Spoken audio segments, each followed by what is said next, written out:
Although the worship of nature had its dangers, the prophets of the new religion were earnest and even pious men whose whole aim was to prove that their goddess was respectable and even moral. And they achieved this by the curious intellectual feat of approximating nature and truth. Far the greatest man to apply his mind to this feat was the poet Goethe. The word nature appears throughout his writings on almost every page of his theoretical and critical writings, and is claimed as the ultimate sanction for all his judgments. It's true that Goethe's nature is slightly different from Rousseau's nature. He meant by it not how things seem, but how things work if they are not interfered with. He saw all living things, and he was a distinguished botanist who made his own drawings of the plants he observed.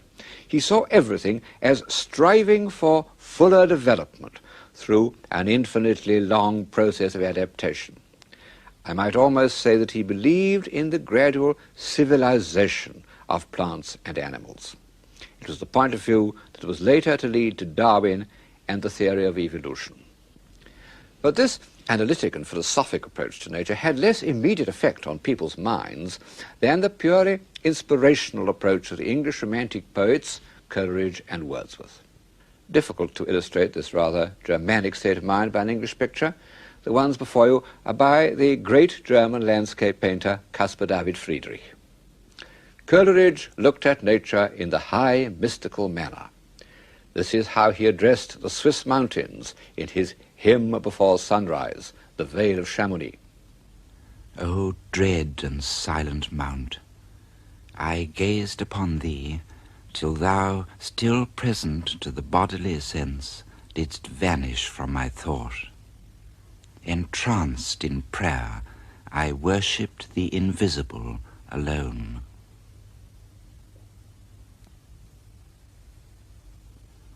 Wordsworth's approach to nature was religious in the moral Anglican manner. Accuse me not, he said, of arrogance, if having walked with nature and offered, as far as frailty would allow, my heart a daily sacrifice to truth, I now affirm of nature and of truth that their divinity revolts, offended at the ways of men. Well, that nature should be shocked by human behavior, it does seem to us rather nonsense. But one mustn't lightly accuse Wordsworth of arrogance or silliness. By the time he wrote those lines, he had lived through a great deal. As a young man, he went to France, lived with a spirited French girl, and had a daughter, and became involved with the French Revolution, an ardent Girondist. But for chance, he might easily have had his head chopped off in the September massacres. He returned to England, disgusted with the political aspect of the revolution, but not the less attached to its ideals. And he set out to describe in verse the truth about the hardships of poor people, as they had never been described before. He wrote poems without a glimmer of comfort or hope. He walked for miles alone on Salisbury Plain and in Wales, talking only to tramps and beggars and discharged prisoners. He was utterly crushed by man's inhumanity to man. And finally he came to Tintern. The abbey is in the valley behind me there. Of course, he'd always been observant of natural beauty. His earliest poem shows that. But in August 1793, like Rousseau on the Isle of Saint-Pierre, he recognized that only total absorption in nature could heal and restore his spirit. He returned to Tintern 5 years later and recaptured some of those first feelings. Though changed, no doubt, from what I was when first I came among these hills, when like a roe I bounded o'er the mountains, by the sides of the deep rivers and the lonely streams, wherever nature led, more like a man flying from something that he dreads than one who sought the thing he loved. For nature then to me was all in all. I cannot paint what then I was. The sounding cataract haunted me like a passion. The tall rock, the mountain, and the deep and gloomy wood, their colors and their forms, were then to me an appetite, a feeling and a love that had no need of a remoter charm by thought supplied, or any interest unborrowed from the eye.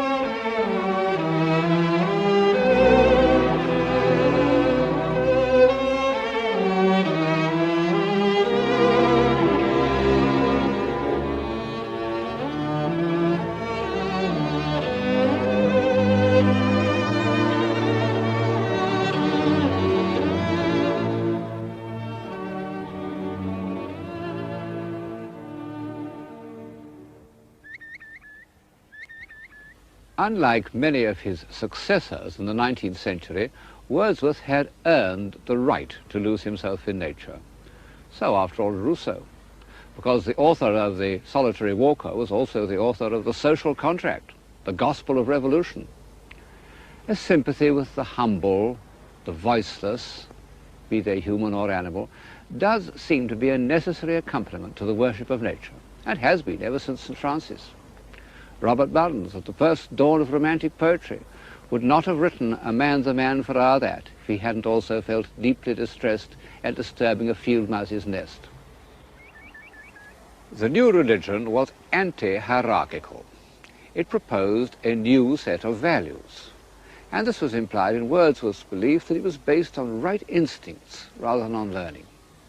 It was an extension of Rousseau's discovery of immediate feeling, but with the addition of the word moral, because Wordsworth recognized that simple people and animals often show more courage and loyalty and unselfishness than sophisticated people. Also, a greater sense of the wholeness of life.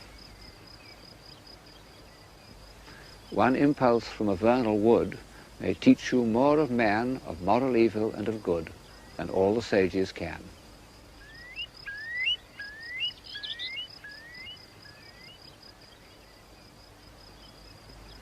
What was it that made Wordsworth turn from man to nature?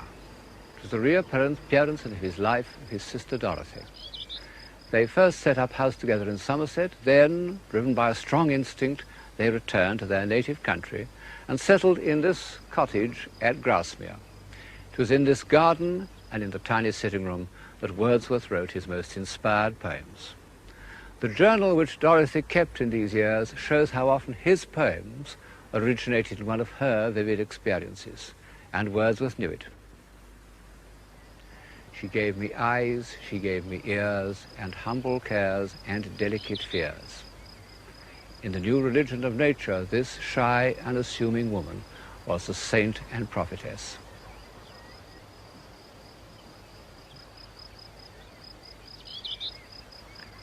Unfortunately, the feelings for each other of brother and sister were too strong for the usages of this world. Thou, my dearest friend, my dear, dear friend, and in thy voice I catch the language of my former heart, and read my former pleasures in the shooting lights of thy wild eyes. Oh, yet a little while may I behold in thee what I was once, my dear, dear sister, and this prayer I make, knowing that nature never did betray the heart that loved her. The burning heat of romantic egotism. Both Byron and Wordsworth fell deeply in love with their sisters. The inevitable prohibition was a disaster for both of them, and Wordsworth suffered most because although Byron became restless and cynical, he did write Don Juan, whereas Wordsworth, after the heartbreaking renunciation of Dorothy, gradually lost inspiration and although quite happily married to an old school friend, wrote less and less poetry that one can read without an effort. And Dorothy became simple-minded.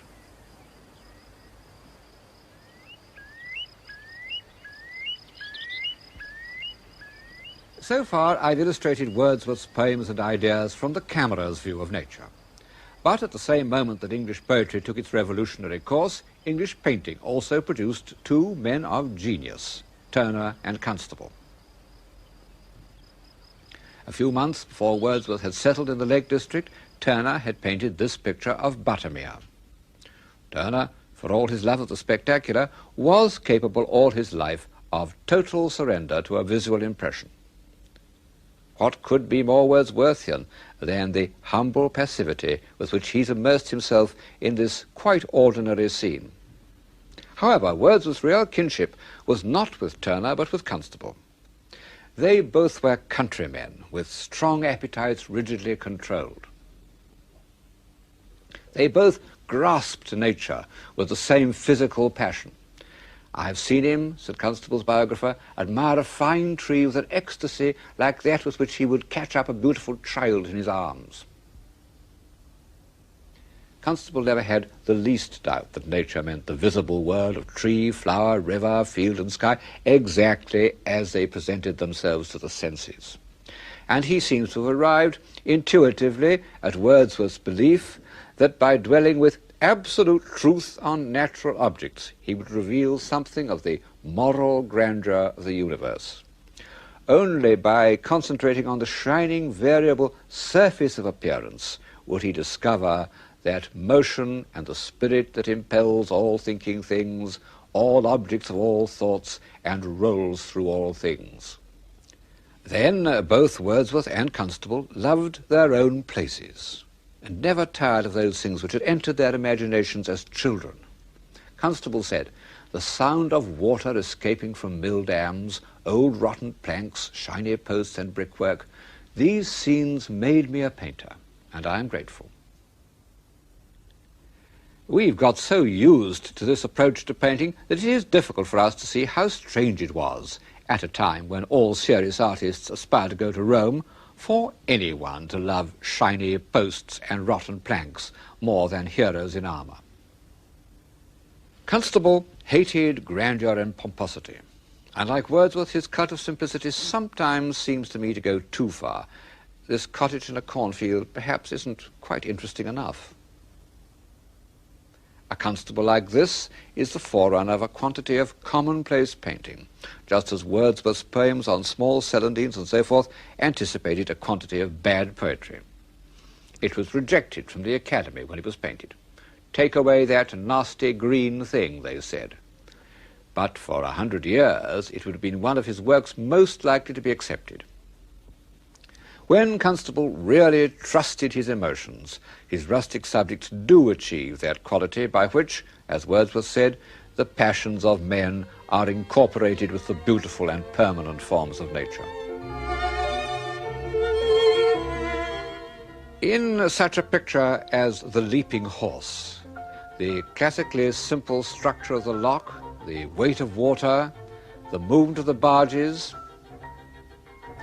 they're all expressive of man's dignity and determination, just as the sky and agitated trees are expressive of his emotional struggles.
The simple life.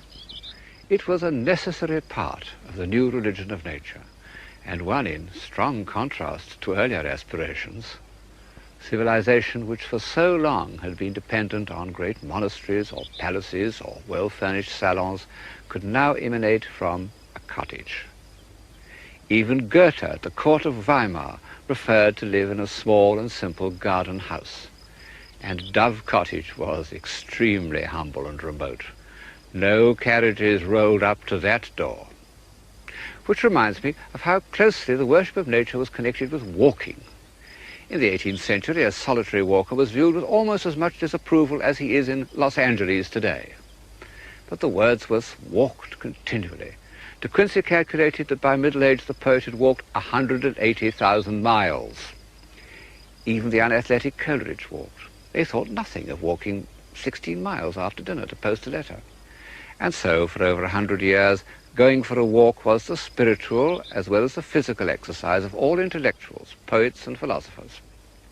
I'm told that in universities the afternoon walk is no longer part of the intellectual life. But for a quantity of people, walking is still one of the chief escapes from the pressures of the material world. And the countryside where Wordsworth walked in solitude is now crowded with pilgrims as lured or Benares. The resemblances of Wordsworth to Constable, which seem so obvious to us, didn't occur to their contemporaries, partly, I suppose, because Constable was hardly known till 1825, by which time, alas, Wordsworth had become a priggish old bore, and partly because Constable painted flat country, whereas Wordsworth, and indeed the whole cult of nature, was associated with mountains. This, combined with Constable's lack of finish, was what led Ruskin to underrate him, while devoting a good part of his life to the praise of Turner.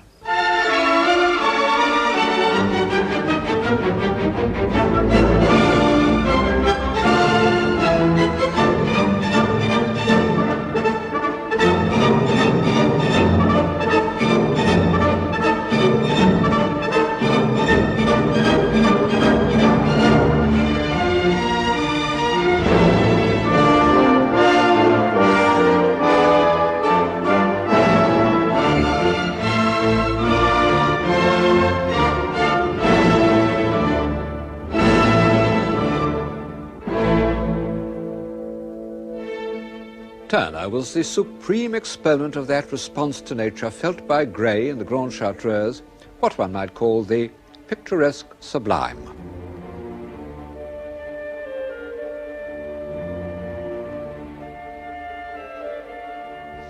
I suppose that the new religion required assertions of power and sublimity more obvious than those provided by daisies and celandines. But don't think that I am trying to belittle Turner. He was a genius of the first order, far the greatest painter that England has ever produced. And although he was prepared to work in the fashionable style with plentiful exaggerations, he never lost his intuitive understanding of nature.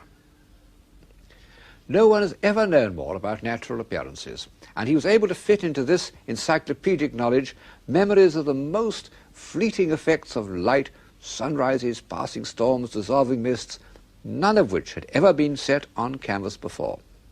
For 30 years, these brilliant gifts were exploited in a series of pictures which dazzled his contemporaries, but are perhaps too artificial for modern taste.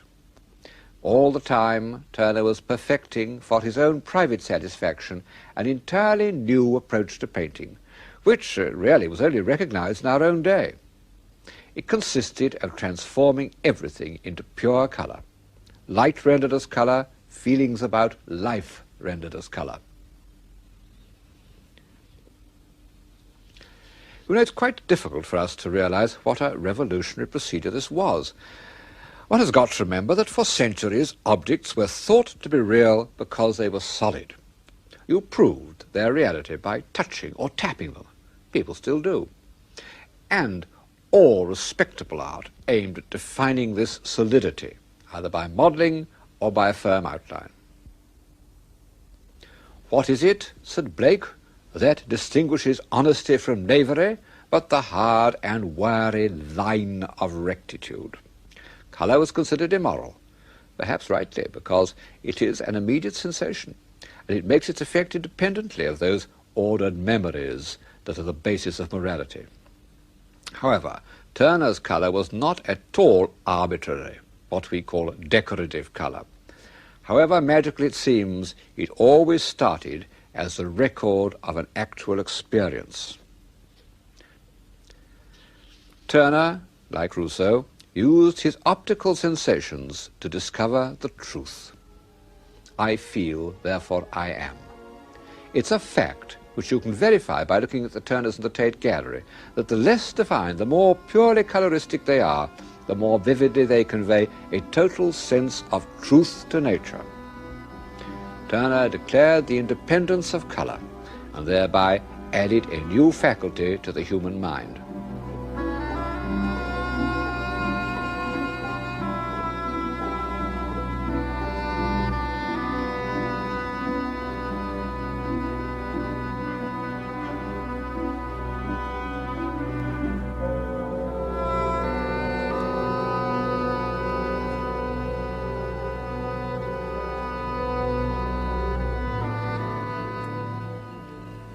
I don't suppose that Turner was conscious of his relationship with Rousseau, but the other great prophet of nature, Goethe, meant a lot to him. Although he had had practically no education, he painfully read Goethe's works, in particular his theory of colour, and he sympathized with Goethe's feeling for nature as an organism, as something that works according to certain laws.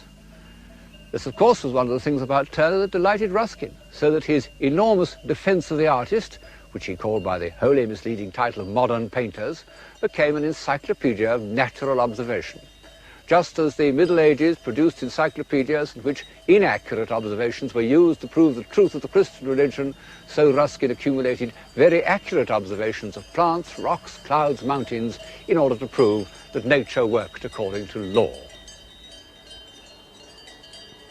Well, we can't believe in Ruskin's moral law, but when he says, the power which causes the several portions of a plant to help each other, we call life.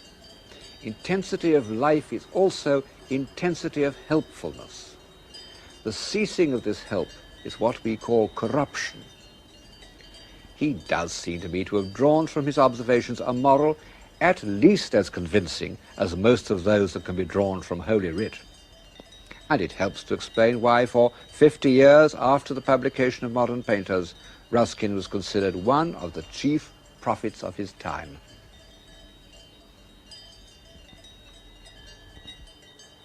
All these aspects of the new religion of nature meet and mingle where the old religions had also focused their aspirations, the sky.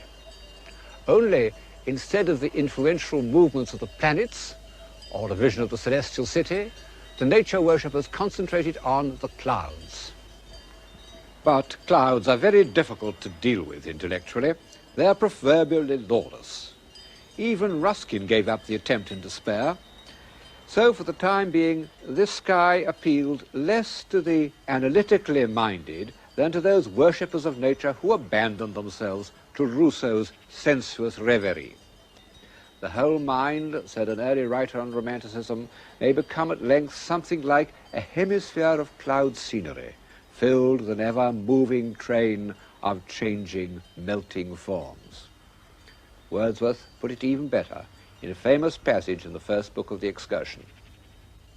Far and wide the clouds were touched, and in their silent faces could he read unutterable love. Sound needed none, nor any voice of joy. His spirit drank the spectacle. Sensation, soul, and form all melted into him. They swallowed up his animal being. In them did he live, and by them did he live. They were his life.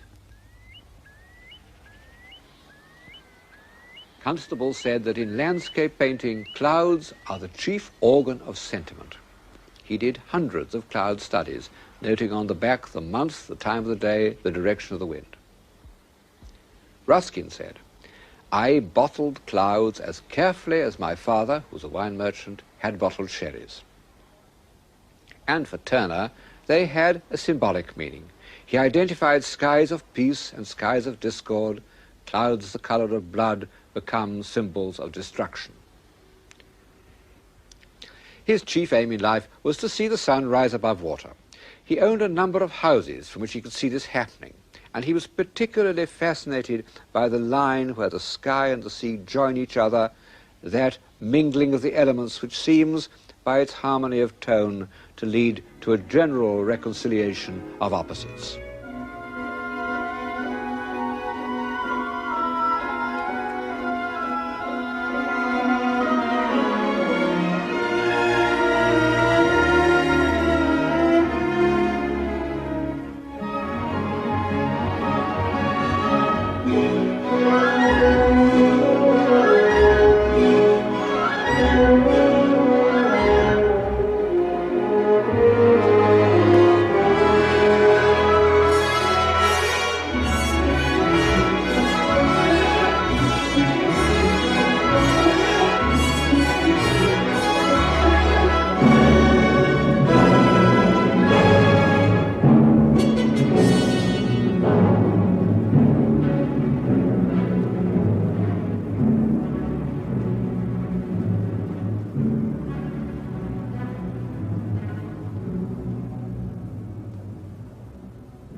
In order to observe these effects, the sea, the sky, and the point where they join, Turner lived by the seaside in East Kent, believed by the neighbours to be an eccentric sea captain called Puggy Booth, who, even in retirement, could not stop looking out to sea. A dialogue between the sea and the sky? Well, it's no accident that the accompaniment of those Turner sea pieces was Debussy's La Mer, written, 80 years later. Turner was the first great artist to paint absolutely outside his own time. Pictures like this have no relation to anything that was being done in Europe or was to be done for almost a century. In 1840, they must have looked as incomprehensible as the works of Jackson Pollock a century later. The enraptured vision that first induced Rousseau to live in the world of sensation had one more triumph in the 19th century. Curiously enough, it also came from looking at ripples, the sun sparkling on water, or the quavering reflections of masts. And it took place in 1869 when Monet and Renoir used to meet at a riverside cafe called La Grenouillère. Before that meeting, they'd both followed the ordinary naturalist style. But when they came to those ripples and reflections, patient naturalism was defeated. All one could do was to give an impression. An impression of what? Of light, because that's all we see. It was a long time since the philosopher Hume had come to the same conclusion. And at that time, the Impressionists had no idea that they were following up a philosophical theory. But the fact remains that Monet's words, light is the principal person in the picture, gave a kind of philosophic unity to their work, so that the great years of Impressionism have added something to our human faculties, as well as delighting our eyes. Our awareness of light has become part of that general awareness, so marvelously described in the novels of Proust, which seemed, when we first read them, almost to give us a new sense. When one thinks of how many beautiful Impressionist pictures there are in the world, and what a difference they've made to our way of seeing, it is surprising how short a time the movement, as a movement, lasted. We know the periods in which men can work together happily, inspired by a single aim, last only a short time. It's one of the tragedies of civilization. After 20 years, the Impressionist movement had split up.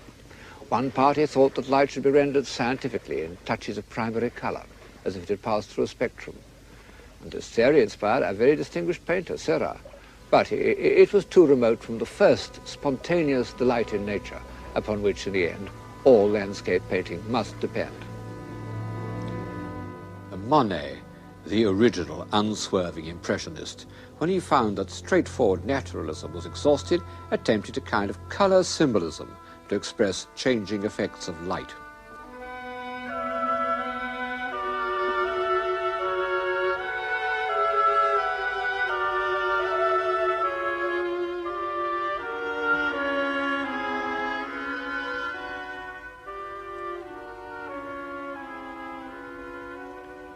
Finally, he turned to the water-lily garden which he had made in his grounds. The enraptured contemplation of the clouds reflected in its surface was the subject of his last great masterpiece. He conceived it in one continuous form, like a symphonic poem, It takes its point of departure from experience, but the stream of sensation becomes a stream of consciousness. But how does the consciousness become paint? That is the miracle. By a knowledge of each effect so complete that it becomes instinctive, and every movement of the brush is not only a record, but a self-revealing gesture.